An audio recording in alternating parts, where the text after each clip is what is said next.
uno, lo que era, bueno, era lo máximo. Suponía también algunos riesgos, pero se salvaron y, como digo, tengo un recuerdo magnífico y no puedo quejarme, al contrario de Miguel Hernández, que sí se quejó y con razón. Y hoy incluso a lo mejor se quejaría también de que Perito Lunas no hubiera tenido la acogida que se merecía y la que sigue mereciéndose y la que realmente se merece es este libro. Perito Lunas no es un libro difícil, es un libro que habla de las cosas normales del pueblo, de las gentes, de los personajes, de los paisajes de Orihuela y de los objetos más elementales.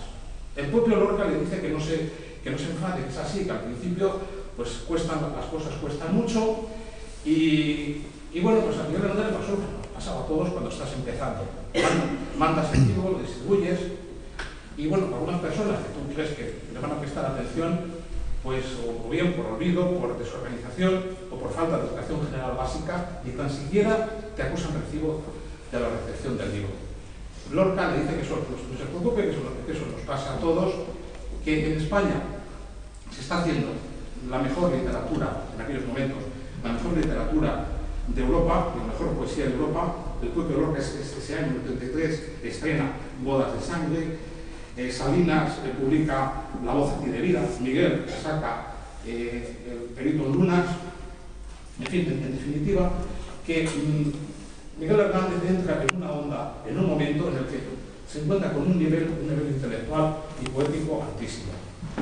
El mayor homenaje que se puede hacer al autor es leerlo. Perito Lunas, no es en absoluto difícil.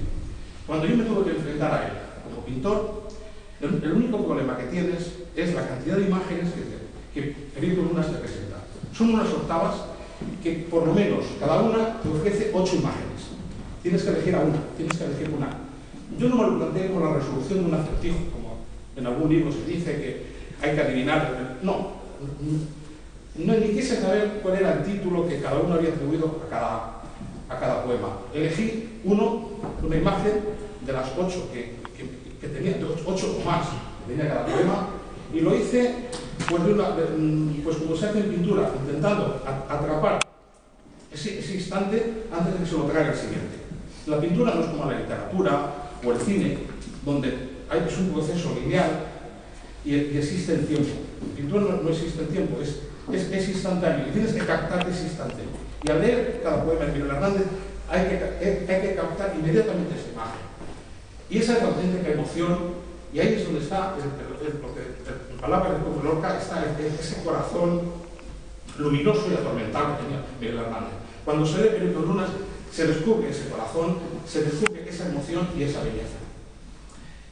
Hace poco hablaba con un compañero de ustedes, de sus clases aquí en el instituto, y me recordaba a mí, las mías, donde la definición que usaban de poesía era una emoción hondamente humana creada por la belleza y el sentimiento. En Perito Lunas está eso, una emoción hondamente humana creada por belleza y sentimiento. Esa belleza que está en un vaso de agua o que está en una palmera que lo transmuta en surtidor, en un pozo donde divaga, en dar cuerda a un reloj, en elevar al cubo, en fin, en imágenes que, siguiendo no solamente el estilo gongorino, sino la estética que ha habido incluso en la pintura de la época, en Zurbarán, en los bodegones de Sánchez Cotán, donde también los pintores cogían unos cuantos elementos muy sencillos, muy elementales, pues como un jarro de agua o unas frutas, y eso lo transmutaban en una obra de arte. Miguel Hernández hace lo mismo, coge unos cuantos elementos en cada poema y los transforma, y hace una obra de arte con unos elementos muy sencillos. Exactamente igual que en pintura. Igual que Morandi, pues cogía unos cuantos cacharros de barro y unos botes, unas latas, y con eso llegaba a hacer una auténtica abstracción. Él mismo decía que no había nada más abstracto que lo concreto y que no había nada más universal que lo particular. Miguel Hernández en Perito Lunas convierte a Orihuela en universal.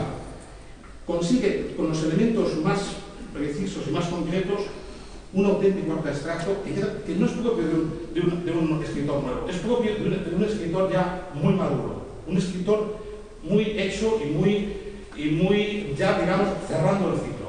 Por eso, al al leer Perito Lunas te estás encontrando con alusiones que vienen después.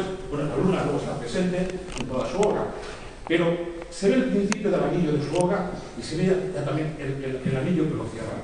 De verdad, hay que leer Perito Lunas y hay que entrar en él sin miedo. No es un libro en absoluto hermético o críptico o difícil. Y sobre todo creo que en la Fundación se lo ha planteado de una manera magnífica. Y enhorabuena, porque hay que empezar por ahí, por los libros. Aunque resulte utópico, el mayor homenaje que se puede prestar a un autor, a un escritor, a cualquiera, es leerlo. Y han empezado ustedes por el primer libro de Hernández.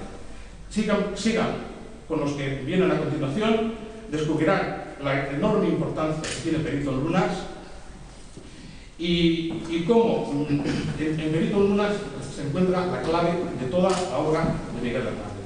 Enhorabuena y muchísimas gracias.